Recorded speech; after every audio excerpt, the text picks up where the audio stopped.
ایک بچے نے فرمایا کہ رسول اور نبی میں کیا فرق ہوتا ہے؟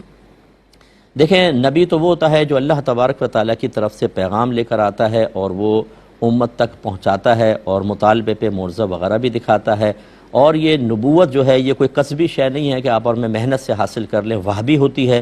وحبی کا مطلب جو تحفتاً دی جائے، یہ اللہ کی طرف سے دی جاتی ہے۔ لیکن نبی کوئی نئی کتاب، نئی شریعت لے کر نہیں آتا، جبکہ رسول جو ہوتا ہے وہ نبی ہی ہوتا ہے، لیکن اس میں ایک وصف زائد ہوتا ہے کہ وہ نئی شریعت کے ساتھ آتا ہے۔ تو اس کا مطلب ہے کہ جو رسول ہوں گے وہ نئی شریعت، ایک نئی کتاب کے ساتھ آتے ہیں، وہ سابقہ نبی کے شریعت پہ نہیں چل رہے ہوتے۔ جبکہ نبی جو ہوتا ہے جب بیچ میں آئے گا تو وہ سابقہ رسول کی شریعت ہی لے کے چل رہا ہوگا، وہ اپنی کوئی نئی شریعت انٹروڈیوس نہیں کراتا، یعنی اللہ کی طرف سے کوئی نئی شریعت پیش نہیں کرتا ہے۔ تو بس یہ دونوں بنیادی فرق ہوتا ہے نبی اور رسول میں، کہ دونوں اللہ کے بھیجے ہوئے بندے ہوتے ہیں، اللہ کا پیغام لے کر آتے ہیں، دونوں کی طرف وحی آتی ہے، دونوں کو معجزات عطا کیے جاتے ہیں، لیکن نبی پر نئی کتاب، نئی شریعت نازل نہیں ہوتی، رسول کے اوپر ہوتی ہے۔ جیسے میرے آقا صلی اللہ علیہ وسلم آخری نبی اور آخری رسول ہیں، اب آپ کے بعد کوئی نہیں آئے گا، تو آپ کو جو دیکھیں کتاب دی گئی، پچھلی تمام شریعتیں اب ختم، نبی کریم صلی اللہ علیہ وسلم کی شریعت چلے گی، اس کو فالو کرنا لازم ہے۔